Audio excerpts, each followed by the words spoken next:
ಆನಂದತೀರ್ಥ ಭಗವತ್ಪಾದಾಚಾರ್ಯ ಗುರುಭ್ಯೋ ನಮಃ. ಹರಿ ಓಂ.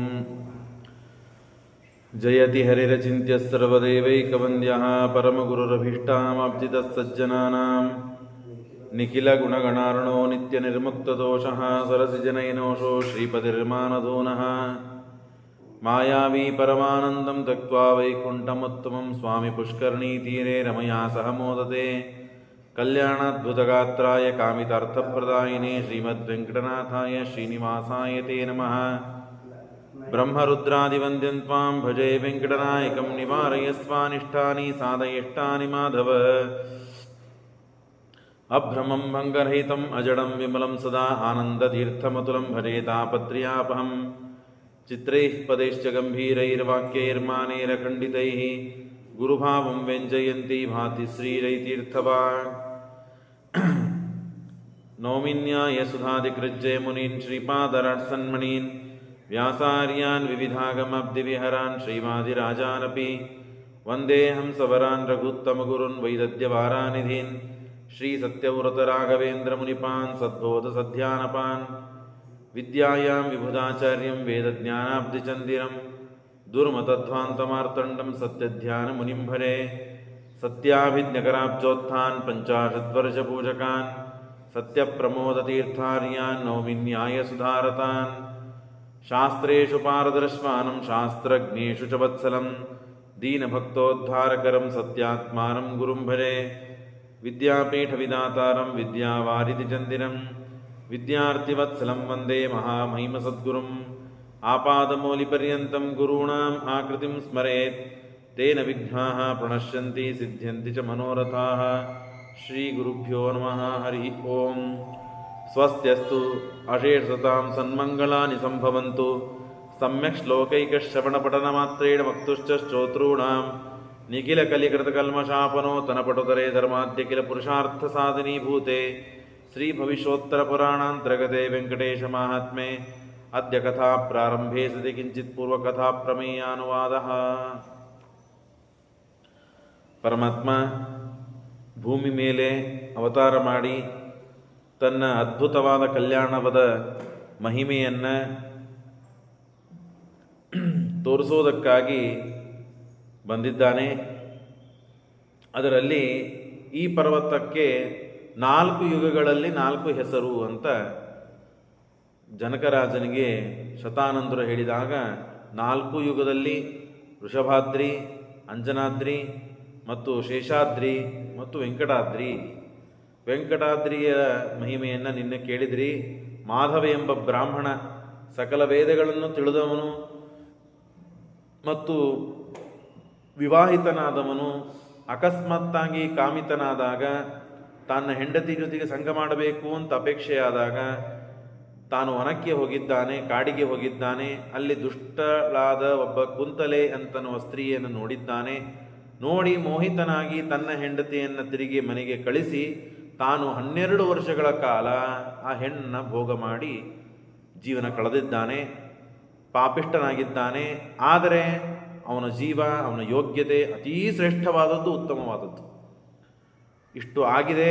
ಆಗ ತೀರ್ಥಯಾತ್ರೆಗೆ ಹೋಗಬೇಕು ಅಂತ ಎಲ್ಲ ರಾಜರುಗಳು ಸೇರಿ ಹೊರಟಿದ್ದಾರೆ. ರಾಜರ ಭಟರು, ಸೇವಕರು, ಎಲ್ಲ ಊರಿನ ಜನ ಹೊರಟಾಗ ತಾನೂ ಕೂಡ ಬೆನ್ನಹತ್ತಿ ಹೋದಾಗ ಅವರು ಮಾಡುವ ಎಲ್ಲ ಕರ್ಮಗಳನ್ನು ಎಲ್ಲವನ್ನೂ ಮಾಡಿದ್ದಾನೆ. ತಾನೂ ಕೂಡ ಎಲ್ಲ ಪಿಂಡದಾನಗಳನ್ನು ಮಾಡಿದ್ದಾನೆ. ಅನಂತರದಲ್ಲಿ ಮರುದಿನ ವೆಂಕಟ ಪರ್ವತವನ್ನು, ಆ ಶೇಷಾಚಲವನ್ನು ಏರಬೇಕು ಅಂತ ಮುಟ್ಟಿದ್ದಾನೆ. ಎಲ್ಲ ಪಾಪವನ್ನು ವಾಂತಿ ಮುಖದಿಂದ ಎಲ್ಲ ಅದನ್ನು ನಾಶ ಮಾಡಿಕೊಂಡಿದ್ದಾನೆ. ಆಗ ದೇವಾದಿದೇವತೆಗಳು ಬಂದು ಎಲ್ಲ ಪಾಪವನ್ನು ಪ್ರಕ್ಷಾಳನೆ ಮಾಡಿಕೊಂಡಿದ್ದಿ, ಈ ದೇಹವನ್ನು ಬಿಟ್ಟು ಬಿಡು. ಲೈಟ್ ಹಚ್ಚಿ ಜಮಖಾನಿ ಹಾಸಿ ಅರ್ಧ ತಾಸು ತಡ ಮಾಡಿ ಬಂದ ಹೆಂಗೆ ಎಲ್ಲ ಪಾಪವನ್ನು ಪ್ರಕ್ಷಾಳನೆ ಮಾಡಿಕೊಂಡಿದ್ದಿ ಅಂತ ಹೇಳಿ ಬ್ರಹ್ಮದೇವರು ಸಂತೋಷಪಟ್ಟು ಪುಷ್ಪವೃಷ್ಟಿಯನ್ನು ಮಾಡಿ ಮುಂದೆ ತಾನು ಆಗುವ ಜನ್ಮವನ್ನು ಹೇಳಿ, ಮುಂದೆ ನೀ ತೋಂಡ ದೇಶಕ್ಕೆ ರಾಜನಾಗ್ತಿ, ಆಕಾಶರಾಜ ಅಂತ ಹೆಸರು ನಿನಗೆ, ಆಗ್ತದೆ. ಆವಾಗ ನಿನ್ನ ಮಗಳೇ ಪದ್ಮಾವತಿ ಆಗ್ತಾಳೆ, ನಿನ್ನ ಹಳೆಯ ಸ್ವಯಂ ಪರಮಾತ್ಮನೇ ಹಳೆಯನಾಗಿ ಬರ್ತಾನೆ. ಇಷ್ಟು ದೊಡ್ಡ ನಿನಗೆ ಸೌಭಾಗ್ಯ ಸಿಗುವುದಿದೆ, ಅನಂತರದಲ್ಲಿ ನೀನು ವೈಕುಂಠವನ್ನು ಸೇರ್ತಿ ಅಂತ ಭಗವಂತ ಬ್ರಹ್ಮದೇವರು ಅವನಿಗೆ ಮುಂದಿನ ಜನ್ಮದ ವೃತ್ತಾಂತವನ್ನೂ ತಿಳಿಸಿಬಿಡುತ್ತಾರೆ. ತಿಳಿಸಿ ಆದಮೇಲೆ ಹಾಗೆ ಅವರು ಬ್ರಹ್ಮದೇವರು ಹೇಳಿದಂತೆ ಅಲ್ಲಿ ಹೋಗಿ ಸ್ವಾಮಿ ಪುಷ್ಕರ ನದಿಯಲ್ಲಿ ಸ್ನಾನ ಮಾಡಿ, ತೀರ್ಥದಲ್ಲಿ ಸ್ನಾನ ಮಾಡಿ, ವರಾಹದೇವರ ದರ್ಶನವನ್ನು ತೆಗೆದುಕೊಂಡು ಮತ್ತು ತನ್ನ ದೇಹವನ್ನು ಬಿಟ್ಟು ಬಿಡ್ತಾನೆ. ಹೀಗೆ ದೇಹವನ್ನು ಬಿಟ್ಟು ಮುಂದೆ ಕಥೆ ಏನಾಗ್ತದೆ ಅಂತ ಕೇಳುತ್ತಾರೆ. ಇತಿಹಾಸಮಿದಂ, ಈ ಫಲದ ಈ ಪ್ರಥಮಾಧ್ಯಾಯದ ಶ್ರವಣ ಮಾಡುವುದರಿಂದ ಇತಿಹಾಸಮಿದಂ ಪ್ರೋಕ್ತಂ ಗೌತಮೇನ ಮಯೋದಿತಂ ಪುಣ್ಯಂ ಪರಮ ಕಲ್ಯಾಣಂ ಶ್ರವಣಾತ್ ಭವದಾಯಕಂ, ಭಯನಾಶಕವಾದ ಎಲ್ಲ ವಿಧವಾದ ಮಂಗಳವನ್ನು ತಂದುಕೊಡುವ ಈ ಪ್ರಥಮ ಅಧ್ಯಾಯ ಗೌತಮಿಗಳಾದ ಮತ್ತು ಆ ಶತಾನಂದರು ಹೇಳಿದ್ದಾರೆ ಅಂತ ಇಷ್ಟು ಕಥೆಯನ್ನು ಹೇಳಿ ದ್ವಿತೀಯ ಅಧ್ಯಾಯವನ್ನು ಪ್ರಾರಂಭ ಮಾಡುತ್ತಾರೆ. ದ್ವಿತೀಯ ಅಧ್ಯಾಯದಲ್ಲಿ ಜನಕರಾಜ ಪ್ರಶ್ನೆ ಕೇಳುತ್ತಾನೆ. ಹೌದು, ನೀವು ಹೇಳಿದಿರಿ ಪರಮಾತ್ಮ ಭೂಮಿ ಮೇಲೆ ಬಂದು ಆ ಆಕಾಶರಾಜ ಕೊಟ್ಟಂತಹ ಕನ್ಯೆಯನ್ನು ಪಡೆದು, ಅಂದರೆ ಆಕಾಶರಾಜನಿಗೆ ಹಳೆಯನಾಗ್ತಾನೆ ಅಂತ ಹೇಳಿದಿರಿ. ಆದರೆ ಏನೋ ಕಾರಣವಿದ್ದರೆ ಭೂಮಿಯ ಮೇಲೆ ಪರಮಾತ್ಮ ಬಂದು ಅವತಾರ ಮಾಡ್ತಾನೆ. ಆದರೆ ವೈಕುಂಠ ಲೋಕವನ್ನು ಬಿಟ್ಟು ಭೂಮಿ ಮೇಲೆ ಬಂದು ಪರಮಾತ್ಮ ಬರಲಿಕ್ಕೆ ಹೇಗೆ ತಾನು ಬಂದ? ಏನು ಕಾರಣ ಆಯಿತು? ಅಲ್ಲಿ ಏನಾಯಿತು ತಿಳಿಸ್ಕೊಡ್ರಿ. ಕಥಂ ನಾರಾಯಣ ಪ್ರಾಪ್ತಃ ಕಸ್ಮಾತ್ವಾ ಕಾರಣಾತ್ಮುನೇ, ಯಾವ ಕಾರಣಕ್ಕಾಗಿ ಪರಮಾತ್ಮ ಭೂಮಿ ಮೇಲೆ ಬಂದ? ತತ್ರಾಗತ್ಯ ಕೃತಂ ಕರ್ಮ ತನ್ಮಯ ಚಕ್ಷ್ವಭೂಸರ, ಆ ಕರ್ಮವನ್ನು ನಮಗೆಲ್ಲ ತಿಳಿಸ್ಕೊಡ್ರಿ. ದೇವರ ಕರ್ಮ ಅಂತಂದಮೇಲೆ ಅದು ಅದ್ಭುತವಾಗಿರ್ತದೆ. ಕಥಂ ವೈಕುಂಠಲೋಕಂತೂ ತ್ಯಕ್ತವಾನ್ ಪುರುಷೋತ್ತಮ ಚರಿತಂ ತಸ್ಯ ಮಾಹಾತ್ಮ್ಯಂ ತೀರ್ಥಾನಾಂ ಪರ್ವತಸ್ಯ ಚ, ಆ ವೈಕುಂಠ ಲೋಕವನ್ನು ಬಿಟ್ಟು ಪುರುಷೋತ್ತಮ ಭೂಲೋಕಕ್ಕೆ ಬಂದದ್ದು ಮತ್ತು ಆ ಪರಮಾತ್ಮನ ಚರಿತ್ರೆಯನ್ನು, ಆ ತೀರ್ಥಗಳ ಚರಿತ್ರೆಯನ್ನು, ಪರ್ವತದ ಚರಿತ್ರೆಯನ್ನು, ವರಾಹರೂಪಿಯಾದ ಪರಮಾತ್ಮನ ಮಾಹಾತ್ಮ್ಯವನ್ನು ವಿಸ್ತಾರವಾಗಿ ನನಗೆ ಹೇಳ್ರಿ. ಆಕಾಶರಾಜನ ಮಹಿಮೆಯನ್ನು, ದೇವರ ಭಕ್ತರು, ಆ ಭಕ್ತರ ಚರಿತ್ರೆಯನ್ನು ಕೇಳಿದರೆ ಸಾಕು ನಮ್ಮ ಜನ್ಮ ಪಾವನ. ದೇವರ ಚರಿತ್ರೆಯನ್ನೇ ಕೇಳಬೇಕಂತೇನಿಲ್ಲ. ದೇವರ ಚರಿತ್ರೆ ಕೇಳುವಂತೆ ದೇವರ ಭಕ್ತರ ಚರಿತ್ರೆಯನ್ನು ಕೇಳಿದರೂ ನಮ್ಮ ಜೀವನ ಉದ್ಧಾರವಾಗ್ತದೆ. ಹಾಗಾಗಿ ಆಕಾಶರಾಜ ಚರಿತಂ ಭಾತುಸ್ತಸ್ಯ ಮಹಾತ್ಮನಃ ಯಸ್ಯ ಪುತ್ರಿ ರಮಾದೇವಿ. ಯಾಕೆ ಗೊತ್ತಾ ಆಕಾಶರಾಜನ ಚರಿತ್ರೆಯನ್ನು ಕೇಳಬೇಕು ಅಂದರೆ, ಆಕಾಶರಾಜನಲ್ಲಿ ಹುಟ್ಟೋಳೆ ಯಾಳು ಅಂದರೆ ಲಕ್ಷ್ಮೀದೇವಿ ಪದ್ಮಾವತಿಯಾಗಿ ಹುಡ್ತಾಳೆ. ಅಂದಮೇಲೆ ಅವನು ಸಾಮಾನ್ಯನಾದವನ? ಆಕಾಶರಾಜನಿಗೆ ಹಳೆಯನಾಗಿ ಪರಮಾತ್ಮ ಸಿಗ್ತಾ ಇದ್ದಾನೆ. ಅಂದಮೇಲೆ ಆಕಾಶರಾಜ ಸಾಮಾನ್ಯನ? ಇಲ್ಲ. ಅಂದಮೇಲೆ ಆಕಾಶರಾಜನ ಚರಿತ್ರೆಯು ನಮಗೆ ಹೇಳಬೇಕು ನೀವು. ಯಸ್ಯ ಪುತ್ರಿ ರಮಾದೇವಿ ಜಾಮಾತಾ ಚ ಜಗತ್ಪತಿ ದೇವಾನಾಂಚ ಋಷೀಣಾಂಚ ದೇವಸ್ತ್ರೀಣಾಂ ಸಮಾಗಮಂ. ಶತಾನಂದೋವಾಚ ಪುರಾತು ಋಷಯಸ್ಸರ್ವೇ ಕಶ್ಯಪಾದ್ಯ ಮುನೀಶ್ವರಾ. ಹಿಂದೆ ಘಟನೆ ಆಯಿತು ಒಂದು, ಹೇಳುತ್ತೇನೆ ಕೇಳ್ರಿ. ಕಶ್ಯಪರೇ ಮೊದಲಾದಂತಹ ಎಲ್ಲ ಋಷಿಗಳು ಮತ್ತು ಹೋಮವನ್ನು ಮಾಡ್ತಾ ಇದ್ದಾರೆ. ಎಲ್ಲಿ? ಜಾಹ್ನವಿ ತೀರೆ, ಗಂಗಾದೇವಿಯ ತೀರದಲ್ಲಿ ತಾವು ಹೋಮವನ್ನು ಮಾಡ್ತಾ ಇದ್ದಾರೆ. ಸಂತೋಷಾಶ್ಚಕ್ರಿರೇ ದ್ವಿಜಾಹ, ಭಾರೀ ಸ್ಥಂಡಿಲವನ್ನು ಹಾಕಿ ಭಾರೀ ಎಲ್ಲ ಮತ್ತು ಪೆಂಡಾಲ್ಗಳನ್ನು ಹಾಕಿ ಆಯಾ ಸ್ಥಳಗಳನ್ನು ಶೋಧನೆ ಮಾಡಿ ದೇವತಾ ಪ್ರತಿಷ್ಠಾಪನೆ ಮಾಡಿ ಆಯಾ ಋತ್ವಿಕರನ್ನಲ್ಲಿ ಕೂಡಿಸಿ ಭಾರೀ ವೈಭವೋಪೇತವಾಗಿ ಸಮನಸ್ಕರಾಗಿ ಸಂತೋಷಭರಿತರಾಗಿ ಯಾಗ ಮಾಡ್ತಾ ಇದ್ದಾರೆ. ಎಲ್ಲ ಮಹಾಮಹಾ ಋತ್ವಿಜರು, ಮುನಿಶ್ರೇಷ್ಠರು. ಸನ್ಮುಖಂ ಜಾಹ್ನವೀ ತೀರೆ ಸಂತೋಷಾಶ್ಚಕ್ರಿರೇ ದ್ವಿಜಾಹ ತಸ್ಮಿನ್ ಕಾಲೇ ನೃಪಶ್ರೇಷ್ಠ. ಆಗ ಏನಾಯಿತು? ಜನಕರಾಜ ಹೇಳ್ತೇನೆ ಕೇಳು. ನಾರದ ಮುನಿಸತ್ತಮಃ, ಅವರು ದೇವಋಷಿಗಳು. ಆ ದೇವಋಷಿಗಳಾದ ನಾರದರು ಬಂದಿದ್ದಾರೆ. ಉವಾಚ ವಚನಂ ವಿಪ್ರಾನ್ ಕಿಮರ್ಥೋಯಂ ಕ್ರತುತ್ತಮಃ. ಎಲ್ಲ ಋಷಿಗಳಿಗೆ ಬಂದು ನಾರದರು ಪ್ರಶ್ನೆ ಮಾಡಿದರು. ಎಲ್ಲರೂ ನೀವು ಬಂದಿದ್ದೀರಲ್ಲ, ಪೂಜೆ ಮಾಡ್ತಾ ಇದ್ದೀರಲ್ಲ, ಹೋಮ ಹವನ ಮಾಡ್ತಾ ಇದ್ದೀರಲ್ಲ, ಇದರ ಮುಂದೆ ಏನು? ಹೋಮ ಹವನ ಮಾಡಿ ಮುಂದೇನು? ಇಲ್ಲ, ನಾವು ಸಮರ್ಪಣೆ ಮಾಡ್ತೇವೆ. ಯಾರಿಗೆ ಸಮರ್ಪಣೆ ಮಾಡೋರು? ಸಮರ್ಪಣೆಯನ್ನು ಮಾಡಿಕೊಳ್ಳುವಂತಹ ವ್ಯಕ್ತಿ ಯಾರಾದರೂ ಬೇಕಲ್ಲ, ಯಾರವನು? ಉವಾಚ ವದನಂ ವಿಪ್ರಾನ್ ಕಿಮರ್ಥೋಯಂ ಕೃತೋತ್ತಮ, ಯಾರವನು ಅಂತ ಕೇಳಿದಾಗ, ಕಿಂ ಕೋ ಭುಂಕ್ತ ಯಜ್ಞ ಸಫಲಂ, ಈ ಯಜ್ಞ ನೀವು ಮಾಡಿದ್ದು ಸಫಲ ಅಂತಾಗಬೇಕಾದ್ರೆ ನೀವು ಯಜ್ಞ ಮಾಡಿದ ಕರ್ಮ, ಯಜ್ಞವೆಂಬ ಕರ್ಮ, ಆ ಕರ್ಮವನ್ನು ಸಮರ್ಪಣೆ ಮಾಡಿದರೆ ತಾನೆ. ಸಮರ್ಪಿಸುವ ನೀವೆಲ್ಲರೂ ಕೂಡ ಯಾರಿಗೆ ಸಮರ್ಪಣೆ ಮಾಡ್ತೀರಿ? ಆಗ ಇದು ಸಫಲ ಅಂತ ಆಗ್ತದೆ. ವಿಚಾರ ಮಾಡಿದ್ದೀರೇನು? ಕೃತಯಜ್ಞಂ, ಬಹಳ ಪರಿಶ್ರಮ ಪಟ್ಟು ಯಜ್ಞ ಮಾಡ್ತಾ ಇದ್ದೀರಿ.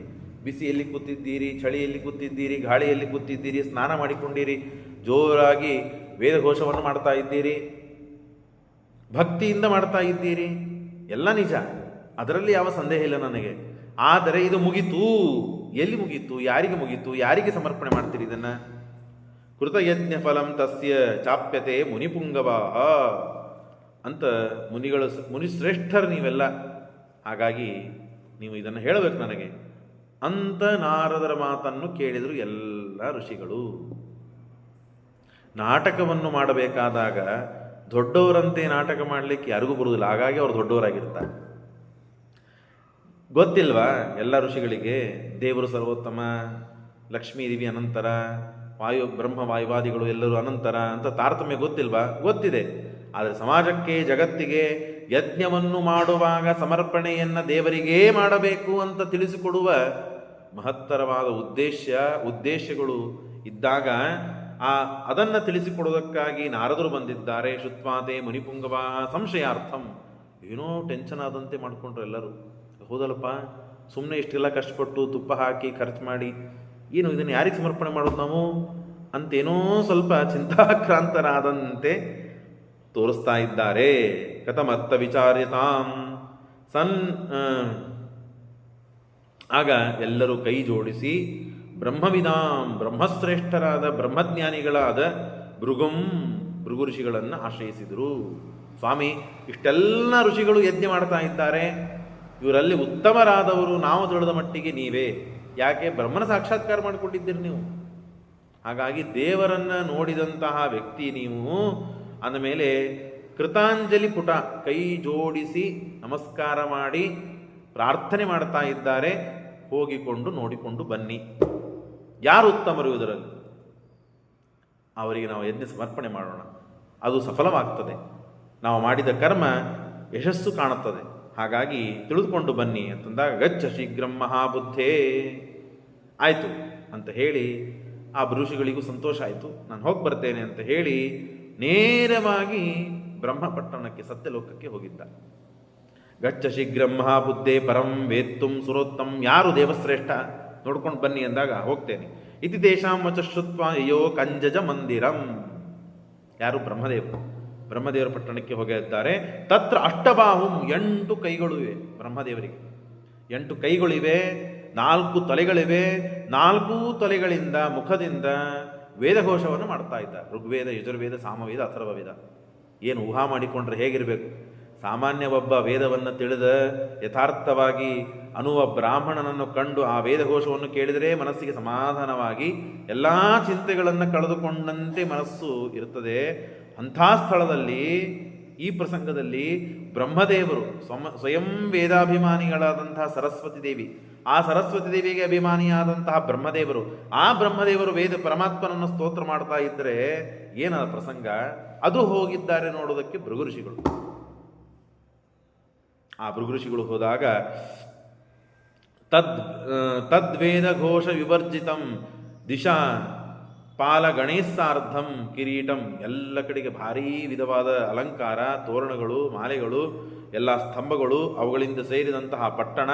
ಆ ಪಟ್ಟಣದ ಮಧ್ಯದಲ್ಲಿ ಎಲ್ಲ ದಾಸದಾಸಿಯರಿದ್ದಾರೆ. ಸ್ತುವಂತಂ ಜಗದೀಶಾನಂ ನಾರಾಯಣ ಮನಾಮಯಂ ತಂ ನತ್ವಾ ಭಕ್ತಿಭಾವೇನ. ಆ ಪ್ರಸಂಗ ನೋಡಿ ಭೃಗುಗಳಿಗೆ ಮೈ ರೋಮಾಂಚನವಾಗಿಬಿಟ್ಟಿದೆ.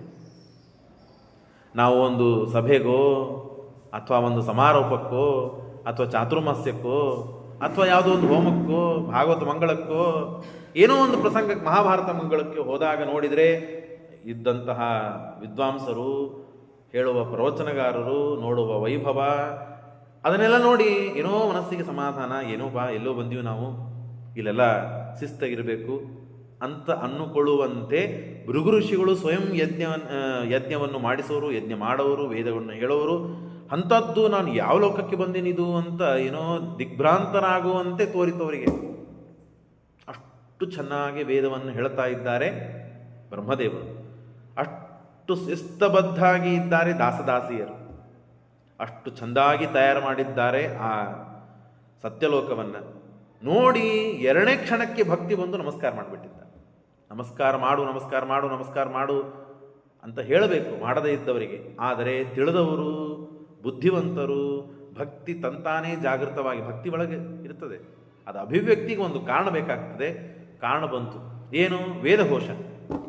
ಅದ್ಭುತವಾದ ಸಹಸ್ರಶೀರ್ಷಂ ದೇವಂ ವಿಶ್ವಾಖ್ಯಂ ವಿಶ್ವಶಂಭುವಂ ವಿಶ್ವಂ ನಾರಾಯಣಂ ದೇವಂ ಅಕ್ಷರಂ ಪರಮದ್ಭುತಂ ವಿಶ್ವತಃಪರಮಾ ನಿತ್ಯಂ. ಹೀಗೆ ವೇದವನ್ನು ಪರಮಾತ್ಮನಿಗೆ ಸಹಸ್ರಶೀರ್ಷ ಪುರುಷ ಅನಂತ ವೇದಗಳಿಂದ ಪ್ರತಿಪಾದ್ಯನಾದ ಆ ಭಗವಂತನನ್ನು ವೇದದಿಂದ ಸ್ತೋತ್ರ ಮಾಡುವುದನ್ನು ನೋಡಿ ನತ್ವಾ ಭಕ್ತಿಭಾವೇನ ನಮಸ್ಕಾರ ಮಾಡೋದು, ಭಕ್ತಿಯಿಂದ ನಮಸ್ಕಾರ ಮಾಡಿದರು. ಆದರೆ ಏನು ಮಾಡಬೇಕು?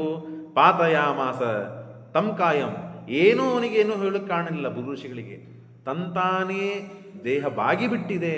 ನಾನು ಹೇಳೋ ಮಾತಲ್ಲ, ನೋಡ್ರಿ. ಪಾತಯಾಮಾಸ ತಂ ಕಾಯಂ. ಯಾರೋ ಒಬ್ರಿಗೆ ಕರೆದಿದ್ದೀರಿ, ಅವರು ನೀವು ಮಾಡಬೇಕಾದ ಎಲ್ಲ ಕೆಲಸಗಳನ್ನು ಮಾಡಿಕೊಟ್ಬಿಟ್ರು. ಏನು ಮಾಡ್ತೀರಿ? ಸಣ್ಣವರಾಗಿದ್ದರೆ ಆಶೀರ್ವಾದ ಮಾಡ್ತೀರಿ, ಮಿತ್ರರಾಗಿದ್ದರೆ ಆಲಿಂಗನ ಮಾಡ್ಕೋತೀರಿ, ದೊಡ್ಡವರಾಗಿದ್ದರೆ ನಮಸ್ಕಾರ ಮಾಡ್ತೀರಿ. ಏನು ಮಾಡ್ಲಿಕ್ಕೆ ಸಾಧ್ಯಪ್ಪ ನಮಗೆ? ಹಾಗೆ ಆಗಿದೆ ಅವಸ್ಥೆ ಇವ್ರದ್ದು. ನಮಸ್ಕಾರ ಮಾಡಿಬಿಟ್ಟಿದ್ದಾರೆ. ಅದರ ವಿಪರೀತ ನೋಡ್ರಿ. ಭಕ್ತಿ ಬಂತು, ಆ ಪ್ರಸಂಗವನ್ನು ಕಂಡರು, ನಮಸ್ಕಾರ ಮಾಡಿದರು. ಆದರೆ ಮನುಷ್ಯ ಎಷ್ಟೇ ಭಕ್ತಿ ಬಂದರೂ ನಮಸ್ಕಾರ ಮಾಡಿದ್ದಕ್ಕೆ ರಿಯಾಕ್ಷನ್ ಸಿಗಲಿಲ್ಲ. ನಮಸ್ಕಾರ ಮಾಡಿದ್ದಕ್ಕೆ ಪ್ರತಿಯಾಗಿ ಏನೂ ಸಿಗಲಿಲ್ಲ. ಸಿಟ್ಟಿಗೆ ಬಂದ್ಬಿಟ್ರು. ಪತಿತಂ ಸ ಭೃಗುಂ ದೃಷ್ಟ್ವಾ ನೋವಾಚ ವದನಂ ವಿಧಿ. ಬ್ರಹ್ಮದೇವರು ಮೈ ಮರೆತು ದೇವರ ಸ್ತೋತ್ರ ಮಾಡ್ತಾ ಇದ್ದಾರೆ. ನೋಡಿದರು. ಆದರೆ ಹೇಗೆ ದಕ್ಷ ಪ್ರಜಾಪತಿ ಬಂದಾಗ ರುದ್ರದೇವರು ದೇವರ ಧ್ಯಾನ ಮಾಡ್ತಾ ಇದ್ದಾಗ ಗುಹಾಶಯಾಯಿನೇ ಗುಹಾಶಯಾಯೇವ ನ ದೇಹಮಾನಿನೇ ಅಂತ ನಿರ್ಣಯ ಕೊಡ್ತಾರೆ. ಭೃಗು ಋಷಿಗಳು ದಕ್ಷ ಪ್ರಜಾಪತಿ ಬಂದಾಗ ರುದ್ರದೇವರು ಏಳದೇನೆ ಪರಮಾತ್ಮನ ಧ್ಯಾನ ಮಾಡ್ತಾ ಒಳಗೆ ಕೂತಾಗ ದೊಡ್ಡವನಾದ ಜಗತ್ಸ್ವಾಮಿಯಾದ ಪರಮಾತ್ಮನನ್ನ ಧ್ಯಾನ ಮಾಡುವಾಗ ಈ ದಕ್ಷ ಪ್ರಜಾಪತಿ ಬಂದರೆ ನಾನೇ ಕೇಳಬೇಕು ಅಂತ ರುದ್ರದೇವರು ದೇವರ ಧ್ಯಾನ ಬಿಟ್ಟು ಹೇಳಲಿಲ್ಲ. ಸಣ್ಣವರಿದ್ದರೆ ಹೇಳಲಿಕ್ಕೆ ಬೇಕು. ದಕ್ಷ ಪ್ರಜಾಪತಿಗೆ ಬಹಳ ದೊಡ್ಡವರು ರುದ್ರದೇವರು, ಹೇಳಲಿಲ್ಲ. ಹಾಗೆ ಇಲ್ಲಿಯೂ ಕೂಡ ಭೃಗು ಋಷಿಗಳು ರುದ್ರದೇವರ ಅವತಾರ. ರುದ್ರದೇವರ ಅವತಾರ ಅಂತಂದ ಮೇಲೆ ತನ್ನ ಮಗ ಅವನು ಬಂದಿದ್ದಾನಂತ ಇವ್ರು ಯಾಕೆ ದೇವರ ಸ್ತೋತ್ರ ಮಾಡೋದು ಬಿಟ್ಟು, ಬಾಪ ಆರಾಮಿದ್ದೇನು, ಚಾಕ್ಲೇಟ್ ಬಿಸ್ಕಿಟ್ ತಿಂದ್ಯಾ, ನಿಂಗೆ ಕೊಡ್ತೇನೆ ಶ್ರೀಕಂಡು ಕೊಡು ಅಂತೇಳಿ ಕೂಡಿಸ್ಬೇಕು ಅವನಿಗೆ? ಏನಿಲ್ಲ, ದೇವರ ಆರಾಧನೆ ಮಾಡ್ತಾ ಇದ್ದಾರೆ. ಅದನ್ನು ನೋಡಿ ಮಾತಾಡಿಸ್ಲಿಲ್ಲ, ಸುಮ್ಮನಾಗ್ಬಿಟ್ಟು. ಪತಿತಂ ಸ ಭೃಗುಂ ದೃಷ್ಟ್ವಾ ನೋವಾಚ ವದನಂ ವಿಧಿ ತಂ ಮತ್ವಾ ಕಿಂಚಿತ್ ಅಜ್ಞಾನಂ. ಆಗ ಭೃಗು ಋಷಿಗಳು ನೋಡಿದರು, ಛೇ ವೇದ ಚೆಂದಾಗಿ ಹೇಳ್ತಾರೆ, ಎಲ್ಲ ಶಿಸ್ತಿಟ್ಟಿದ್ದಾರೆ, ಎಲ್ಲ ಅಲಂಕಾರ ಮಾಡಿದ್ದಾರೆ, ಆದರೆ ಸ್ವಲ್ಪ ತಿಳುವಳಿಕೆ ಕಮ್ಮಿ ಇದೆ ಅಂತ ಅಂದುಕೊಂಡ್ರು ಭೃಗು ಋಷಿಗಳು. ಯಾಕೆ? ನಮಸ್ಕಾರ ಮಾಡಿದವರಿಗೆ ಒಳ್ಳೇದಾಗ್ಲಿಪ್ಪ ಅಂತ ಆಶೀರ್ವಾದನೂ ಮಾಡಲಿಲ್ಲ. ಅಷ್ಟೇ ಅಲ್ಲದೇನೆ ಮಾತೂ ಆಡಲಿಲ್ಲ. ಮನಸ್ಸಿನಿಂದ ಆಶೀರ್ವಾದ ಆದರೂ ಮಾಡಬೇಕು, ಅಥವಾ ನೋಡಿ ನಗಾದರೂ ನಗಬೇಕು, ಕೈ ಆದರೂ ಮಾಡಬೇಕು. ಕೆಲವರು ಇರ್ತಾರೆ ಭಾಳ ವಿಚಿತ್ರ, ಏನೋ ಅವರು ತಲೆಯಲ್ಲಿ ಓಡಾಡ್ತಿರ್ತದೋ ಏನೋ ಗೊತ್ತಿಲ್ಲ. ನಮಸ್ಕಾರ ಮಾಡಿದರೆ ನೋಡೋದಿಲ್ಲ, ಸ್ಮೈಲ್ ಮಾಡೋಂಗಿಲ್ಲ, ಆಶೀರ್ವಾದ ಮಾಡೋದಿಲ್ಲ, ಏನೂ ಮಾಡೋದಿಲ್ಲ, ಹಾಗೆ ಮುಂದೆ ಹೋಗ್ಬಿಡ್ತಾರೆ. ಮಾಡಬಾರ್ದು ಅಂತ ಹೇಳ್ತದೆ ಶಾಸ್ತ್ರ. ಏನೇ ಆಗಿದ್ದರೂ ಎಷ್ಟೇ ಆಗಿದ್ದರೂ ಒಂದು ನಗಬೇಕು, ಅಥವಾ ಆಶೀರ್ವಾದ ಮಾಡಬೇಕು, ಅಥವಾ ಮಾತನಾಡಬೇಕು ಸಮಯ ಇದ್ದರೆ. ಮಾಡದೇ ಇದ್ದರೆ ಅಜ್ಞಾನ ಇದೆಯವರಿಗೆ. ಹಾಗಾಗಿ ಅಪೂಜ್ಯ, ಇವರು ಪೂಜ್ಯರು ಅಲ್ಲಿ. ನಮಸ್ಕಾರ ಮಾಡಿದವ್ರಿಗೆ ಮಾತಾಡಬೇಕು ಅಂತ ಗೊತ್ತು, ಬೇರೆ ವೇದಾನ ಕೂತ್ಕೋತಾರೆ, ಏನು ಮಾಡೋದು ಅಂಥೇಳಿ ಸಿಟ್ಟಿಗೆ ಬಂದು ಅಲಬ್ಧ ಸ್ವಾತ್ಮನಃ ಕಾರ್ಯಂ ಕೈಲಾಸಂ ಸ ಋಷಿಸ್ತದ ಅಲ್ಲಿಂದ ಹೊರಟು ನೇರವಾಗಿ ಕೈಲಾಸಕ್ಕೆ ಬಂದಿದ್ದಾರೆ. ಕೈಲಾಸಗಿರಿಮಾಸಾಧ್ಯ ತತ್ರ ದ್ರಾಕ್ಷಿ ತ್ರೈಲೋಚನಂ. 3 ಕಣ್ಣಿದ್ದಂತಹ ರುದ್ರದೇವರನ್ನು ನೋಡಿ ಕಾಮಕಂ ಪಾರ್ವತೀಂ ದೇವಿಯ ಕ್ರೀಡಂತಂ ನಿಜ ಮಂದಿರೇ. ಆರಾಮಾಗಿ ಪಕ್ಕದಲ್ಲಿ ಕೂತು ಗಂಡ ಹೆಂಡತಿ ವಿಹಾರ ಮಾಡ್ತಾ ಮಾತನಾಡ್ತಾ ತಮ್ಮ ಕಷ್ಟ ಸುಖಗಳನ್ನು ಹಂಚಿಕೊಳ್ತಾ ಕೂತಿದ್ದಾರೆ. ಗಂಡ ಹೆಂಡತಿ ಕೂತಿದ್ದಾರೆ. ಪ್ರೈವೇಟ್ ಇರ್ತದೆ, ಹೋಗಬೇಕು ಬೇಡೋ, ಬಾಗಲ ಬಾಳಿಸಿ ಹೋಗಬೇಕು, ಬೆಲ್ ಹೊತ್ತು ಹೋಗಬೇಕು, ಗೊತ್ತಿಲ್ಲ ಅವರಿಗೆ. ಹೋಗ್ಬಿಟ್ರು ಹಾಗೆ ಒಳಗೆ ಬರೋರಂತೆ. ಹೋದಾಗ ಆ ಋಷಿಗಳು ಬಂದದ್ದನ್ನು ನೋಡಿ ತಸ್ಮಿನ್ ಕಾಲೇ ಸಮಾಯಾತಂ ತಸ್ಮಿನ್ ಕಾಲೇ ಸಮಾಯಾತಂ ನಾಚಾಯತ್ ಕಾಮಕೋ ಹರಿಹಿ ಆಗತಂ ಸ ಮುನಿಂ ದೃಷ್ಟ ಪಾರ್ವತಿ ಲಜ್ಜೆಯ ವದತ. ನಾಚಿಕೆ ಪಟ್ಟು ಪಾರ್ವತಿ ದೇವಿ ಅಲ್ಲಿಂದ ಎದ್ದು ಬಿಟ್ರು. ಆಗ ಯಾವಾಗೋ ಸಮಯ ಸಿಗ್ತಿರ್ತದೆ, ಎಲ್ಲರ ಮನಸ್ಸನ್ನು ಪ್ರೇರಣೆ ಭೃಗು ಋಷಿಗಳು ರುದ್ರದೇವರೇ, ಇಲ್ಲಿ ಪಾರ್ವತಿ ಜೊತೆ ಕೂತವರು ರುದ್ರದೇವರೇ, ನಾಟಕ ಮಾಡಲಿಕ್ಕೆ ಕಥೆ ನಡೀತಾ ಇದೆ, ಇದು ನಮಗೆ ಗೊತ್ತಿರಬೇಕು. ಯಾವಾಗೋ ಎಲ್ಲರ ಮನಸ್ಸನ್ನು ನಿಯಮನ ಮಾಡುವಂತಹ ದೇವರು ನಾನು ರುದ್ರದೇವ. ಯಾವಾಗೋ ಹೆಂಡತಿ ರೀತಿ ಕೂತು ಕಾಲ ಕಳೆಯುವ ಪ್ರಸಂಗ ಇರ್ತದೆ, ಸಮಯ ಸಿಕ್ಕಿರ್ತದೆ. ಅಂಥ ಸಮಯಕ್ಕೂ ಹೇಳದೆ ಕೇಳದೆ ಬ್ರಾಹ್ಮಣರು ಬಂದ್ಬಿಡ್ತಾರೆ ಅಂತ ಹೇಳಿ ಸಿಟ್ಟಿಗೆ ಬಂದು ಹೊಡ್ಲಿಕ್ಕೆ ಹೋಗ್ಬಿಟ್ರು ರುದ್ರದೇವರು.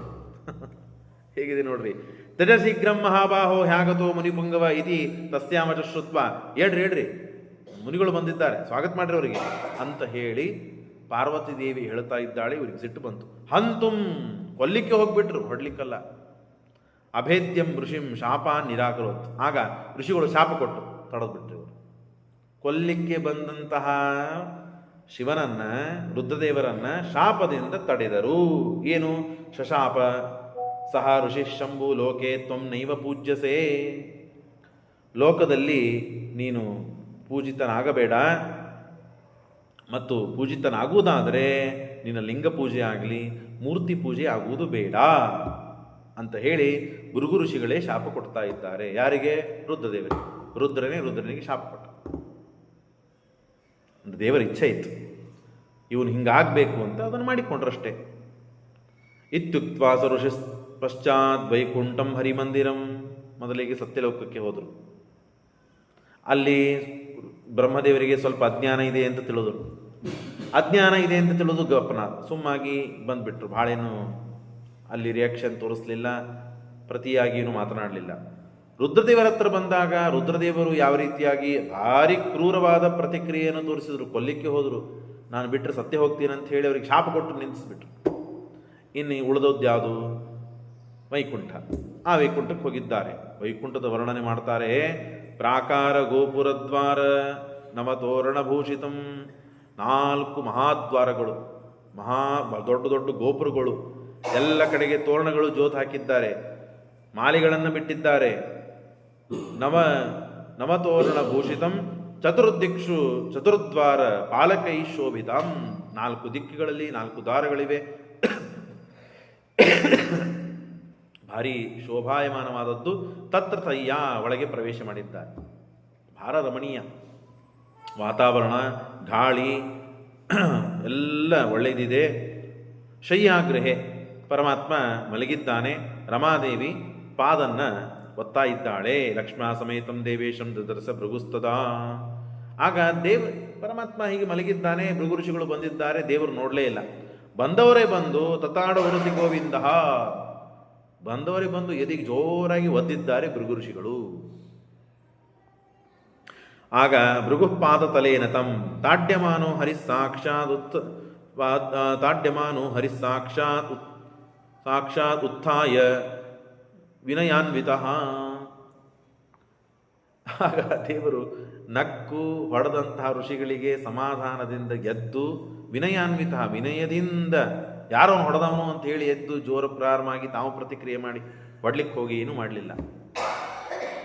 ತಾನು ಸಮಾಧಾನದಿಂದ ಆ ಋಷಿಗಳನ್ನು ಪಾದನ್ನು ಹಿಡಿದು ಪರಮಾತ್ಮ ನಿಂದ್ರಿಸಿ ಪಪಾತ ಭಗವಾನ್ ಭಕ್ತಿಯ ಋಷಿಪಾದ ಸರೋರು ಹೇ ನಮಸ್ಕಾರ ಮಾಡಿದ್ದಾನೆ. ಆಲಿಂಗ್ಯಾಥ ಭಕ್ತೇರ್ ನೋವಾಚ ಋಷಿಪುಂಗವ. ಸಿಟ್ಟಿಗೆ ಬಂದಾರೆ ಭೃಗು ಋಷಿಗಳು, ಏನೂ ಮಾತನಾಡಲಿಲ್ಲ. ಈ ಸಿಟ್ಟಿಗೆ ಬಂದಾಗ ನಾವು ಸುಮ್ಮನಿರಬೇಕು. ಇನ್ನೊಬ್ಬನು ಅವನು ಸಿಟ್ಟಿಗೆ ಬಂದು ಒದರಾಡಿದರೆ ಜಗಳ ಮುಂದೆ ಸಾಕ್ತದೆ ಅಂತ ಒಂದು ಸಂದೇಶ. ಎರಡನೇದ್ದು, ನಾವು ಸುಮ್ಮನೆ ಕೂತಿರ್ತೇವೆ, ನಾವು ತಪ್ಪು ಮಾಡಿವೆ ಅಂತ ಇಟ್ಕೊಳ್ಳೋಣ ಅಥವಾ ತಪ್ಪು ಮಾಡಿಲ್ಲ ಅಂತ ಇಟ್ಕೊಳ್ಳೋಣ. ಎರಡೂ ಪ್ರಸಂಗದಲ್ಲಿ ಇದ್ದಾಗಲೂ ಯಾರೋ ಒಬ್ಬರು ಬಂದು ಎದೆಗೆ ಜೋರು ಒದ್ರೆ ಸುಮ್ಮನೆ ಆಗ್ತೀವ ನಾವು? ಆಗೋದಿಲ್ಲ. ಬಂದ ವ್ಯಕ್ತಿ ಅಂತಂದರೆ ಸುಮ್ಮನೆ ಆಗೋದಿಲ್ಲ ನಾವು. ಅವಾಗೇನು ಮಾಡ್ತೇವೆ? ಪ್ರತಿಯಾಗಿ ಏನಾದರೂ ಒಂದು ಕ್ರಿಯೆ ತೋರಿಸ್ತೇವೆ. ಆದರೆ ದೇವರು ಹಾಗೆ ಮಾಡಲಿಲ್ಲ. ಸುಮ್ಮನಾದ ಪರಮಾತ್ಮ. ಸುಮ್ಮನಾಗಿ ಬಂದ ಆ ಋಷಿಗಳಿಗೆ ತಾನು ನಮಸ್ಕಾರ ಮಾಡಿದ್ದಾನೆ. ಅಷ್ಟೇ ಅಲ್ಲದೇನೆ ಮಾತನಾಡ್ತಾನೆ. ಕಿಮರ್ಥಂ ತ್ವಂ ಋಷಿಶ್ರೇಷ್ಠ ಮಚ್ಚರೀರಂ ಕಠೋರಕಂ. ಸ್ವಾಮಿ, ನೀವ್ಯಾಕೆ ಓದ್ಲಿಕ್ಕೆ ಹೋದ್ರಿ? ವಜ್ರಕ್ಕಿಂತಲೂ ಭಾರಿ ಘೋರ ಕಠೋರ ನನ್ನ ಎದೆ ವಕ್ಷಸ್ಥಳ ಅಲ್ಲಿ ಹೊಡೆದಿದ್ದಕ್ಕೆ ನಿಮಗೇ ನೋವಾಗಿರಬೇಕು. ಯಾಕೆ ಹೊಡೆದಿಯೋ, ತಲ್ತಿರ್ಕಿದ್ಯಾ ನೀನು, ಹುಚ್ಚಿದೇನು ಅಂತ ನಾವು ಬೈತೇವೆ ಯಾರು ಸಿಕ್ಕರೆ. ಹೊಡೆದಿರೋದಿಲ್ಲ, ಇನ್ನ ಹೊಡಿಲಿಕ್ಕೆ ಉದ್ಯುಕ್ತನಾದರೆ ಕಿಮರ್ಥಂ ತ್ವಂ ಋಷಿಶ್ರೇಷ್ಠ ಮಚ್ಚರೀರಂ ಕಠೋರಕಂ ತಥಾ ಆತಾಡ ಗೋ ಜಯಾಯುಕ್ತಂ ಅಭೇದ್ಯಂ ದೇವದಾನವೈಹಿ. ದೇವದಾನವರು ಸೇರಿ ಎಷ್ಟು ಬಾರಿ ನನ್ನನ್ನು ಹೊಡ್ಲಿಕ್ಕೆ ಬಂದರೂ ನನಗೇನಾಗಿಲ್ಲ. ಅಂಥ ಕಠೋರವಾದ ಶರೀರ ನಂದು. ವಜ್ರಾತ್ ದೃಢತರಂ ವಿದ್ಧಿ ಮಚ್ಚರೀರಂ ದ್ವಿಜೋತ್ತಮ. ವಜ್ರ ಜಗತ್ತಿನಲ್ಲಿ ಬಹಳ ಕಠೋರ ಅಂತ ನಾವು ತಿಳಿದಿದ್ದೇವೆ. ಅದಕ್ಕಿಂತಲೂ ಕಠೋರವಾದ ನನ್ನ ಶರೀರ. ಕಿಮರ್ಥಂ ತಾಡಿತಂ ವಿಪ್ರ ಕೋಮಲಾಂಘ್ರಿ ತಲೇನತೆ. ಅತ್ಯಂತ ಕೋಮಲವಾದ ನಿಮ್ಮ ಪಾದಗಳು, ಆ ಪಾದಗಳಿಂದ ಇಷ್ಟು ಕಠೋರವಾದ ನನ್ನ ಶರೀರಕ್ಕೆ ಒದ್ದದ್ದು ಏನು ಕಾರಣ? ಯಾಕೆ ಒದ್ರಿ ನೀವು? ಪಾದೋತೆ ಕೋಮಲೋ ದಿವ್ಯೇ ಮಶರೀರ ಸಮಾಗತಂ ಕಿಯದ್ ದುಃಖಂ. ಎಷ್ಟು ದುಃಖ ಆಗಿರ್ಬೇಕು ಪಾಪ, ನೋವಾಗಿದೆ ಏನು, ಕಾಲು ಕೊಡ್ರಿ ಅಂತ ಇಸ್ಕೊಂಡು ಕಿಯದ್ ದುಃಖಂ ಸಮಪ್ನಾಪ್ತೋನ ಜಾನಾತಿ ದ್ವಿಜೋತ್ತಮ ಇತ್ಯುಕ್ತ ನಿಜಪಾದೋಜು. ಭೃಗು ಋಷಿಗಳಿಗೆ ಸಿಟ್ಟು ಕಮ್ಮಿ ಆಗಿಬಿಡ್ತು.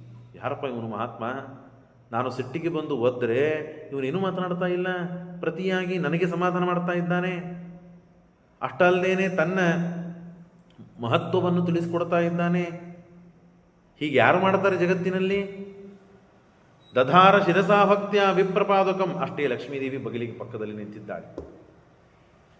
ಲಕ್ಷ್ಮೀದೇವಿ ಹೇಳ್ತಾನೆ ಪರಮಾತ್ಮ, ಋಷಿಗಳು ಬಂದಿದ್ದಾರೆ, ನನಗೆ ಒದ್ದಿದ್ದಾರೆ, ಅವರಿಗೆ ತೊಂದರೆಯಾಗಿದೆ, ಪಾದಪೂಜೆ ಮಾಡಬೇಕು ಬ್ರಾಹ್ಮಣರು ಬಂದಾಗ ಮನೆಗೆ, ಹಾಗಾಗಿ ನೀರು ತಗೊಂಬ, ಭಾಳ ಬಿಸಿ ತಂದಿ ಎಲ್ಲಾದರೂ ಪಾದಕ್ಕೆ ಹಾಕಿದಾಗ ಪಾದಕ್ಕೆ ಸಹನೆ ಆಗುವಷ್ಟೇ ಬೆಚ್ಚಗಾದ ನೀರು ತೆಗೆದುಕೊಂಡು ಬಾ ಅಂತಂದಾಗ ಲಕ್ಷ್ಮೀದೇವಿ ಮೈಯೆಲ್ಲ ಉರಿತಾ ಇದೆ, ಸಿಟ್ಟು ಬರ್ತಾ ಇದ್ದಾಳೆ, ಕಣ್ಣೆಲ್ಲ ತೋರಿಸ್ತಾ ಇದ್ದಾಳೆ.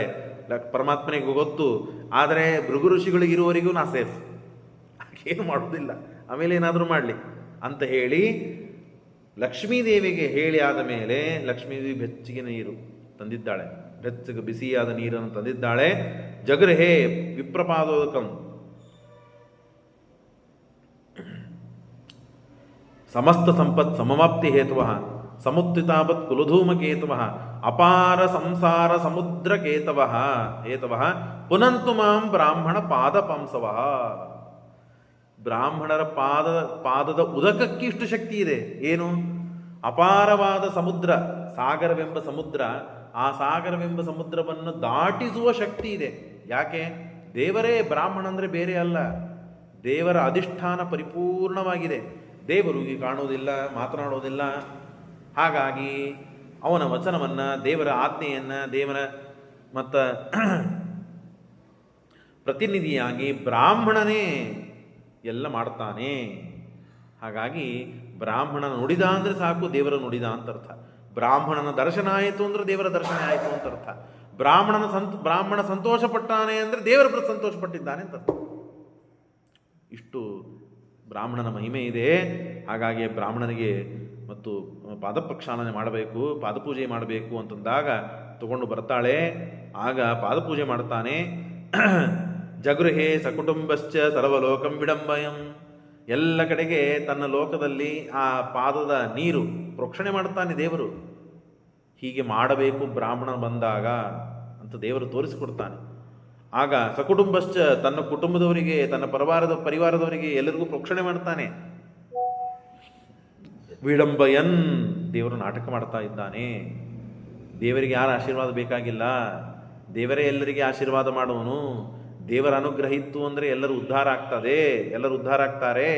ಇದು ಅತ್ಯಂತ ಸಿದ್ಧ.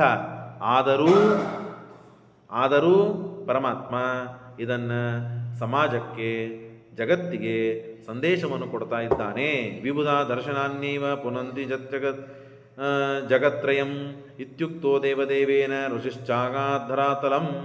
ಆಗ ಭೃಗುಷಿಗಳಿಗೆ ಸಮಾಧಾನವಾಗಿದೆ, ದೇವರಿಗೆ ನಮಸ್ಕಾರ ಮಾಡಿದ್ದಾರೆ, ಏನೂ ಮಾತನಾಡದೆ ಹಾಗೆ ತಳಗಿಳಿದು ಬಂದಿದ್ದು. ಪೂರ್ವ ತಿಳಿದುಕೊಂಡ್ರು ದೇವರು ಪರಿಪೂರ್ಣವಾದ ಜ್ಞಾನವುಳ್ಳವನು, ಎಲ್ಲ ಗುಣಗಳಿಂದ ಪೂರ್ಣನಾದವನು ಅಂತ ತಿಳಿದುಕೊಂಡು ಋಷೀಣಾಂ ಅಗ್ರಜಾತೀನಾಂ ಸಭಾಯಾಂ ಸಹ ಋಷಿಸ್ತದ, ಎಲ್ಲ ಋಷಿಗಳನ್ನು ಸೇರಿಸಿದ್ದಾರೆ. ಯಾಕೆ ಮೇಲುಗಡೆ ಹೋದದ್ದು? ಈ ಯಜ್ಞದ ಫಲವನ್ನು ಯಾರಿಗೆ ಸಮರ್ಪಣೆ ಮಾಡಬೇಕು? ಸಮರ್ಪಣೆ ಮಾಡಿದ ಮೇಲೆ ನಾವು ಮಾಡಿದಂತಹ ಕೆಲಸ, ನಾವು ಮಾಡಿದಂತಹ ಕಾರ್ಯ ಇದು ಸಫಲವಾಗ್ತದೆ ಅಂತ ಮನಸ್ಸಿಗೆ ನಮ್ಮ ಸಮಾಧಾನ ಸಿಗುವುದು ಯಾವಾಗ ಅಂತ ನಾರದರು ಕೇಳಿದ್ರು. ಅದಕ್ಕಾಗಿ ಎಲ್ಲರನ್ನ ಕೂಡಿಸಿ ಬೋಧನೆ ಮಾಡ್ತಾರೆ. ಬೋಧಯಾಮಾಸ ತಾನ್ ಸರ್ವಾನ್ ಹರಿಸ್ಸರ್ವೋತ್ತಮ ಸ್ವಯಂ. ಆಗ ದೇವರು ಸರ್ವೋತ್ತಮ ಅಂತ ಎಲ್ಲರನ್ನು ಕೂಡಿಸಿ ಉಪದೇಶ ಮಾಡುತ್ತಾರೆ ಭೃಗು ಋಷಿಗಳು. ದೇವರು ಹೊಡಿಸಿಕೊಂಡ, ಸಿಟ್ಟಿಗೆ ಬರಲಿಲ್ಲ, ಪಾದಪೂಜೆ ಮಾಡಿ ಕಳಿಸಿದ, ಆದ್ದರಿಂದ ದೇವರು ಸರ್ವೋತ್ತಮನಾಗ್ತಾನ? ನನಗೂ ಯಾರೋ ಬಂದು ಒದಿಲಿ, ನಾನು ಸಿಟ್ಟಿಗೆ ಬರೋದಿಲ್ಲ, ಪಾದಪೂಜೆ ಮಾಡಿ ಕಳಿಸ್ಬಿಡ್ತೀನಿ, ನಾನು ಸರ್ವೋತ್ತಮ ಬಿಡ್ತೀನ? ಹೋಗಿ ಎಲ್ಲರಿಗೂ ಹೇಳ್ಬಿಡ್ತಾನ? ಹಾಗಾದರೆ ಅವರು ಇಲ್ಲ. ಹಾಗಾದರೆ ಬರ್ರಿ, ಹಾಗಾದರೆ ಏನು? ಋಷಿಗಳಿಗೆ, ದೇವತೆಗಳಿಗೆ ಎಲ್ಲರಿಗೂ ಸಿದ್ಧ ವಿಷಯ. ಈ ಕಥೆಗಳಿಂದ ನಮಗೆ ಏನು ತಿಳಿಸಿಕೊಡ್ತಾರೆ ಅಂತಂದರೆ, ನಾವು ಮೊದಲಿಗೆ ಸಿಟ್ಟಿಗೆ ಬರಬಾರದು. ಮೊದಲಿಗೇನೆ ಪ್ರಾರಂಭದಲ್ಲಿ ಪುರಾಣದಲ್ಲಿ ಮೊದಲಿಗೆ ತಿಳಿಸಿಕೊಟ್ಟಿದ್ದು ಕೋಪ ವಿವರ್ಜಿತ, ಸಿಟ್ಟಿಗೆ ಬರಬಾರದು.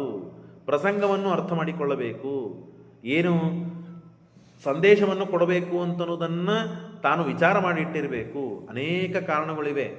ಎಲ್ಲ ಕಾರಣಗಳಿಂದಲೂ ಉತ್ತಮನಾಗಿದ್ದಾನೆ ಭಗವಂತ ಅಂತ ತಾನು ತಿಳಿಸಿಕೊಡ್ತಾರೆ. ಇಷ್ಟಕ್ಕೆ ದೇವರು ಸರ್ವೋತ್ತಮ ಅಂತ ಹೇಳಲಿಕ್ಕಾಗೋದಿಲ್ಲ, ಆದರೆ ಅನೇಕ ಮಾತುಗಳಿಂದ ದೇವರು ಸಿದ್ಧನಾಗ್ತಾನೆ. ಇಲ್ಲಿ ಪ್ರಸಂಗವಶಾತ್ ನಾವು ಇಷ್ಟನ್ನು ತಿಳಿದುಕೊಂಡ್ರೆ ಸಾಕು.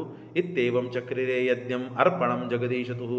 ದೇವರು ಸರ್ವೋತ್ತಮ, ಅನಂತರದಲ್ಲಿ ರಮಾದೇವಿ, ಅನಂತರದಲ್ಲಿ ವಿಧಿ ಅಂದರೆ ಬ್ರಹ್ಮದೇವರು, ವಾಯುದೇವರು, ಆಮೇಲೆ ಸರಸ್ವತ್ಯಾದಿಗಳು ಅಂತ ಇಡೀ ತಾರತಮ್ಯವನ್ನು ತಿಳಿಸಿ ಯಜ್ಞವನ್ನು ಆ ಪರಮಾತ್ಮನಿಗೆ ಸಮರ್ಪಣೆ ಮಾಡ್ತಾರೆ. ಯಜ್ಞೋ ಯಜ್ಞಭುಜರಿ ಯಜ್ವ ಯಜ್ಞಾಂಗೋ ಯಜ್ಞವಾಹನ ಯಜ್ಞಕೃತ್ ಯಜ್ಞಭುತ್ ಯಜ್ಞಿ ಯಜ್ಞಕೃತ್ ಯಜ್ಞ ಸಾಧನ. ಹಾಗಾಗಿ ವಿಧಿವಾಯು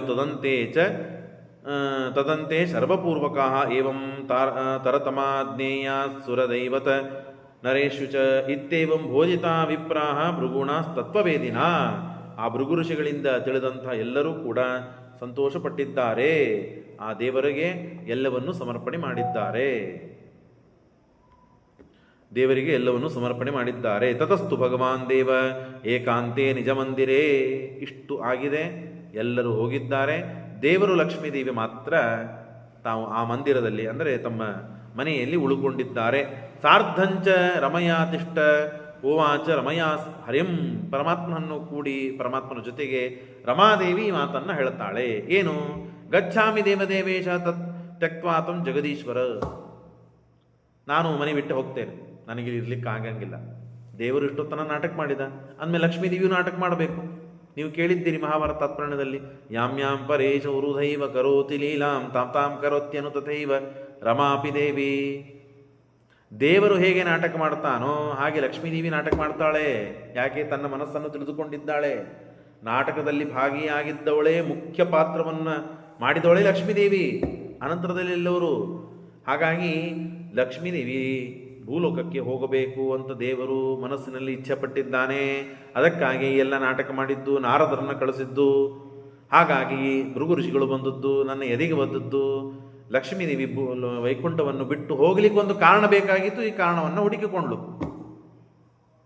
ಗಚ್ಛಾಮಿ ದೇವದೇವೇಶ. ಯಾಕೆ ಅಂತಂದರೆ ತಾಡಿತೋಸಿ ಜಗನ್ನಾಥ ಋಷೀಣಂ ತ್ವಂ ಜಗನ್ಮಯ. ಋಷಿಗಳು ಬಂದು ನಿನ್ನ ಎದೆಗೆ ಒದ್ದಿದ್ದಾರೆ, ನಾ ಯಾಕಿರ್ಬೇಕಿಲ್ಲೇ? ನಾ ಇರೋದಿಲ್ಲ ಇಲ್ಲಿ. ಅಲ್ಲ, ಒದಿಸ್ಕೊಂಡವು ನಾನು, ನಿನಗಿಂತ ಹೆಚ್ಚು ನನಗೆ ತೊಂದರೆಯಾಗಿದೆ, ನನಗೆ ಅವಮಾನ ಆಗಿದೆ, ನಾನು ದೇವದೇವ. ಅಂಥದ್ದು ನಾನು ಸಣ್ಣವರಿಂದ ಒದಿಸಿಕೊಂಡು ನನಗೆ ಅವಮಾನ ಆಗಿದೆ, ನಾ ಮನೆ ಬಿಟ್ಟು ಹೋಗ್ಬೇಕು, ನೀ ಯಾಕೆ ಹೋಗ್ತೀಯ ಅಂತ ಹೇಳಿದ ದೇವರು. ಅಂದಾಗ ಲಕ್ಷ್ಮೀದೇವಿ ಹೇಳ್ತಾಳೆ, ನೀವು ತಲೆಗಾದರೂ ಹೊಡೆಸ್ಕೋಬೋದಾಗಿತ್ತು, ಬೆನ್ನಿಗಾದರೂ ಹೊಡೆಸ್ಕೋಬೋದಾಗಿತ್ತು, ಬೇರೆ ಕಡೆಗೆಲ್ಲ ಹೊಡೆಸ್ಕೋಬೋದಾಗಿತ್ತು. ನಿಮ್ಮ ಇಡೀ ದೇಹ ಒಳಗೆ ಸೇರೋ ಸ್ಥಳ ನನಗೆ ವಕ್ಷಸ್ಥಳ, ಅಲ್ಲಿ ನಾನು ವಾಸವಾಗಿರ್ತೇನೆ. ಅಂಥ ಸ್ಥಳವನ್ನೇ ನೀನು ಒದಿಸಿಕೊಂಡಿರಲ್ಲ ಅಂತ ಹೇಳಿ ನನಗೆ ಸಮಾಧಾನ ಆಗಿಲ್ಲ, ಅಸಮಾಧಾನ ಆಗಿದೆ. ಬೇರೆ ಕಡೆಗೆಲ್ಲಾದರೂ ನೀವು ಬಡಿಸ್ಕೊಳ್ಬೋದಾಗಿತ್ತು. ಮದಾಲಿಂಗ ಸ್ಥಳೇ ದೇವ, ನಾನು ಆಲಿಂಗನ ಮಾಡಿಕೊಳ್ಳುವಂತಹ ಸ್ಥಳ ವಕ್ಷಸ್ಥಳ. ಪಾದೇನೇವ ಜಗತ್ರೇ. ಹಾಗಾಗಿ ನೀನು ಅದನ್ನು ನನಗೆ ಅವಮಾನ ಮಾಡಿದಂತೆ ಆಯಿತು. ಹಾಗಾಗಿ ಯಸ್ಮಿನ್ ದೇಶೇನ ಸಮ್ಮಾನ, ಯಾವ ದೇಶದಲ್ಲಿ ಸಮ್ಮಾನ ಇರೋದಿಲ್ಲೋ ತಸ್ಮಿನ್ ದೇಶಂ ಧ್ರುವಂ ತ್ಯಜೇತ್. ನನಗೆ ಮರ್ಯಾದೆ ಇಲ್ಲ, ಮಾನ ಇಲ್ಲ, ಯಾರೋ ಮಾತನಾಡಿಸೋದಿಲ್ಲ, ಬರೀ ಊಟ ಮಾಡ್ಲಿಕ್ಕೆ ಅಲ್ಲಿ ಕೂತು ಏನು ಮಾಡೋದಿದೆ ನಾವು? ಹಾಗಾಗಿ ನಾನು ಸರ್ವಥಾ ಇರೋದಿಲ್ಲ, ಇಲ್ಲಿ ಹೊರಟ್ಬಿಡ್ತೇನೆ ನಾನು ಅಂತ. ಕರವೀರಪುರಂ ದಿವ್ಯಂ ಗಚ್ಛಾಮಿ ಗರುಡಧ್ವಜ. ಕೊಲ್ಲಾಪುರಕ್ಕೆ ಹೋಗ್ತೇನೆ ನಾನು. ಇದಿ ಪ್ರೇಮ್ಣಾಚ ಕಲಹಂ. ಜಗಳಾಡೋದು ಪರಮಾತ್ಮ ಮತ್ತು ಲಕ್ಷ್ಮೀದೇವಿಯಲ್ಲಿ ಪ್ರೇಮ ಕಾಣ್ತಾ ಇತ್ತು. ಎಷ್ಟು ಚಂದ ನಾಟಕ ಮಾಡ್ತಾರೋ, ಎಷ್ಟು ಜನ ಜಗಳಾಡ್ತಾರೆ ಇವರಿಬ್ರು ಅಂತ ದೇವತೆಗಳು ನೋಡಿ ಸಂತೋಷ ಪಡ್ತಾ ಇದ್ದಾರೆ ಅಂತೆ. ಕೃತ್ಮಾತು ಹರಿಣಾ ಸಹ ರಮಾ ಜಗಾಮ ತತ್ಕ್ಷೇತ್ರಂ ಕರವೀರಪುರಂ ಪ್ರತಿ. ಲಕ್ಷ್ಮೀದೇವಿ ಮತ್ತು ಕೊಲ್ಲಾಪುರಕ್ಕೆ ಹೋಗಿದ್ದಾಳೆ.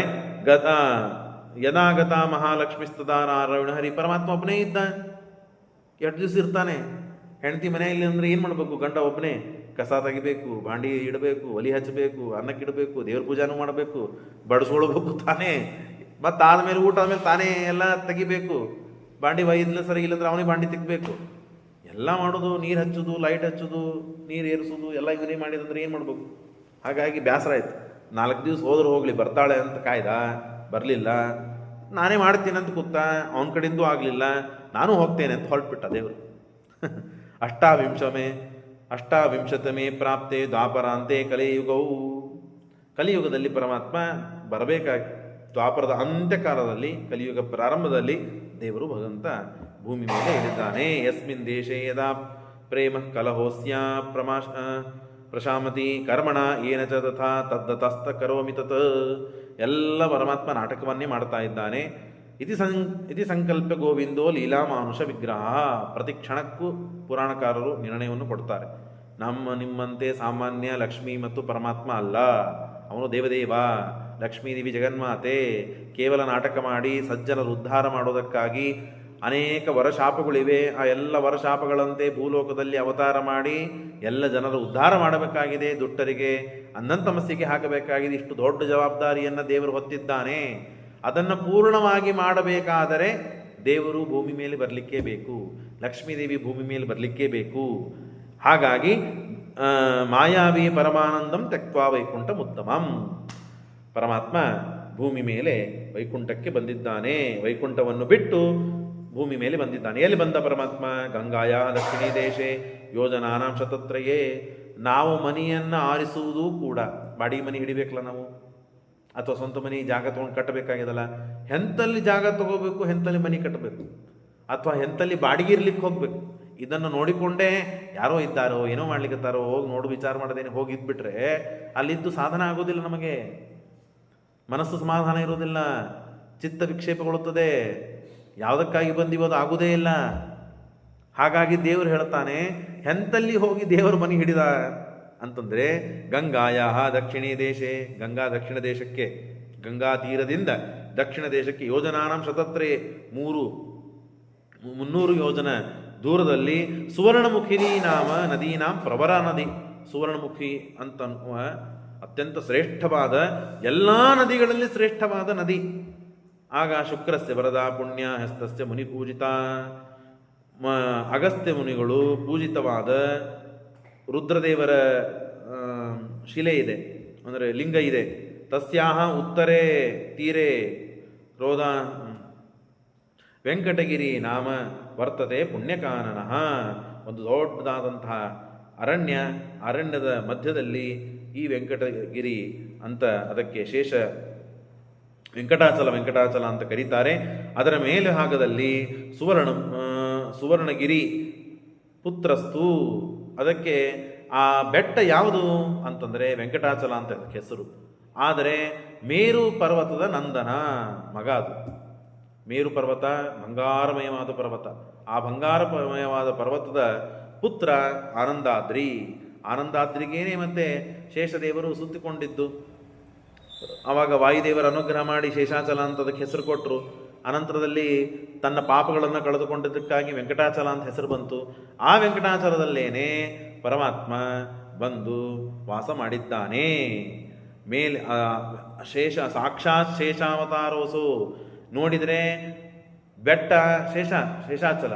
ಹಾಗಾಗಿ ಯಾರು ಶೇಷದೇವರು ಮತ್ತೆ ಇದ್ದಾರೆ ಅಂತ ತಿಳಿದುಕೊಂಡಿದ್ದಾನೆ. ಸರ್ವಧಾತು ವಿವರ್ಜಿತ ವೈಕುಂಠ ಸದೃಶೋ ದಿವ್ಯೋ ನಾರಾಯಣ ಸಮಾಶ್ರಯ. ಶೇಷ ಮರುತ ಸಂವಾದ, ಶೇಷದೇವರಿಗೆ ಮತ್ತು ವಾಯುದೇವರಿಗೆ ಸಂವಾದಗೊಂಡಂತಹ ಉತ್ತಮವಾದಂತಹ ಅರಣ್ಯ ಬೆಟ್ಟ ಇದು. ವದನಂ ವೆಂಕಟಗಿರಿ ನೃಸಿಂಹಾದ್ಯಸ್ತು ಮಧ್ಯಗಃ, ಮುಖಭಾಗ ಇದು ವೆಂಕಟಗಿರಿ ಮತ್ತು ಮಧ್ಯಭಾಗ ಇದು ನೃಸಿಂಹಾದ್ರಿ. ಶ್ರೀಶೈಲ ಪುಚ್ಛಭಾಗಸ್ತು, ಪುಚ್ಛಭಾಗ ಇದು ಶ್ರೀಶೈಲ. ಸರ್ವಕ್ಷೇತ್ರಮಯೋ ಗಿರಿ, ವೆಂಕಟಗಿರಿಗೆ ನೀವು ಹೋದರೆ, ಬೆಟ್ಟಕ್ಕೆ ನೀವು ಹೋದರೆ ಎಲ್ಲ ಕ್ಷೇತ್ರಗಳ ಮತ್ತು ಯಾತ್ರೆ ಮಾಡಿದ ಫಲ ಬರುತ್ತದೆ. ಯಾಕೆ ಹೇಳ್ತಾ ಇದ್ದಾರೆ? ಸರ್ವ ವೃಕ್ಷ ಸಮಾಕೀರ್ಣ ಸರ್ವಧಾತು ವಿಭೂಷಿತ ಕಂದ ಕುಂದ ಮಂದಾರ ಸಂಪ್ಲಕ್ಷ್ಪ ಅಂತ ಎಲ್ಲ ಹಣ್ಣುಗಳು, ಹೂಗಳು, ಗಿಡಗಳು ಎಲ್ಲ ಇವೆ. ಆದದ್ದು ಯಾವುದು? ಹಣ್ಣು ಯಾರು, ಗಿಡಗಳು ಯಾರು? ಎಲ್ಲ ದೇವತೆಗಳೇ. ಬೆಟ್ಟದಲ್ಲಿ ಒಂದೊಂದೊಂದೊಂದು ಕಣ, ಒಂದೊಂದು ಮಣ್ಣು, ಒಂದೊಂದು ಕಲ್ಲು, ಒಂದು ಗಿಡ, ಒಂದು ಪಕ್ಷಿ, ಏನೇ ಇರಲಿ ಈ ಸಂದರ್ಭದಲ್ಲಿ ನಾವು ಅರ್ಥ ಮಾಡ್ಕೋಬೇಕು ಅಥವಾ ಅನುಸಂಧಾನದಲ್ಲಿ ತಂದು ಕೊಡಬೇಕು. ದೇವರ ದರ್ಶನಕ್ಕೆ ಎಷ್ಟು ಬಾರಿ ಹೋದರೂ ದೇವರ ದರ್ಶನ ಆದರೂ ಏನೂ ಪ್ರಯೋಜನ ಇಲ್ಲ. ಇಲ್ಲೂ ವೆಂಕಪ್ಪ ಇದ್ದಾನೆ, ಅಲ್ಲೂ ವೆಂಕಪ್ಪ ಇದ್ದಾನೆ, ಇಲ್ಲೂ ಪ್ರತಿಮಾ ಇದೆ, ಅಲ್ಲೂ ಪ್ರತಿಮಾ ಇದ್ದಾನೆ. ನಮ್ಮ ಮನೆಯಲ್ಲಿ ದೇವರು ನೋಡಿದ್ರೆ ಆಯ್ತಲ್ಲ. ಹಾಗಾದರೆ ಅನುಸಂಧಾನ ಬಹಳ ಮಹತ್ವದ್ದು. ಸಾಕ್ಷಾತ್ ಸಚ್ಚಿದಾನಂದ ವಿಗ್ರಹ ಆದ ಪರಮಾತ್ಮ ಅಲ್ಲಿ ನಿಂತಿದ್ದಾನೆ. ಅಷ್ಟೇ ಅಲ್ಲದೇನೆ ಆ ಸ್ಥಳದಲ್ಲಿ ಎಲ್ಲ ಸಕಲ ದೇವತೆಗಳು ಬಂದು ಸನ್ನಿಧಾನಗೊಂಡಿದ್ದಾರೆ. ದೇವರಾಜ್ಞೆ ಇದೆ. ಕಲ್ಲಾಗಿ ನಿಂತಿದ್ದಾರೆ ದೇವತೆಗಳು, ಪಕ್ಷಿಯಾಗಿ ಹಾರಾಡ್ತಾ ಇದ್ದಾರೆ, ಒಂದು ಕಡೆಗೆ ಗಿಡವಾಗಿ ನಿಂತಿದ್ದಾರೆ, ಸರೋವರಾಗಿ ಹರಿತಾ ಇದ್ದಾರೆ, ಮೃಗಗಳಾಗಿ ಓಡಾಡ್ತಾ ಇದ್ದಾರೆ. ಎಲ್ಲರೂ ಯಾರೂ ಅಲ್ಲ, ದೇವತೆಗಳೇ. ಆ ದೇವತಾ ಸನ್ನಿಧಾನೋಪೇತವಾದಂತಹ ಆ ಬೆಟ್ಟದ ಮೇಲೆ ಪರಮಾತ್ಮ ಇದ್ದು ವಾಸ ಮಾಡಿದ್ದಾನೆ. ಅವನು ಯಾರು? ಸಚ್ಚಿದಾನಂದ ವಿಗ್ರಹನೇ ಪರಮಾತ್ಮ ಅಂತ ನಾವು ಉಪಾಸನೆ ಮಾಡಿ ಗುಣಪೂರ್ಣ, ದೋಷದೂರ, ಜಗಜ್ಜನ್ಮಾದಿ ಕಾರಣ ಇತ್ಯಾದಿ ಇತ್ಯಾದಿ ಎಷ್ಟೆಷ್ಟು ಸಾಧ್ಯವಿದೆಯೋ ಅಷ್ಟು ಗುಣಗಳನ್ನು ಉಪಾಸನೆ ಮಾಡಿ ಭಗವಂತನ 30 ಸೆಕೆಂಡು 40 ಸೆಕೆಂಡು 1 ನಿಮಿಷನೋ ಎಷ್ಟು ಹೊತ್ತು ದರ್ಶನವಾಗ್ತದೋ ಅವರ ದಬ್ಬುವರೆಗೆ, ಪೋಂಡಿ ಅಂತ ದಬ್ಬುವರೆಗೆ ನಮಗೆ ಏನು ದೇವರು ಕಾಣುತ್ತಾನೋ ಅಷ್ಟರ ತನ ನಾವು ದೇವರನ್ನು ಈ ಅನುಸಂಧಾನ ಪೂರ್ವಕವಾಗಿ ದರ್ಶನ ಮಾಡಿದರೆ, ಒಮ್ಮೆ ದರ್ಶನ ಮಾಡಿದರೂ ಕೋಟಿ ಬಾರಿ ದರ್ಶನ ಮಾಡಿದ ಫಲ ಬರ್ತದೆ. ಕೇವಲ ಶ್ರವಣ ಮಾಡೋದರಿಂದಲೇ ಅಷ್ಟು ಫಲ ಬರ್ತದೆ ಅಂತೇಳಿದ್ದಾರೆ.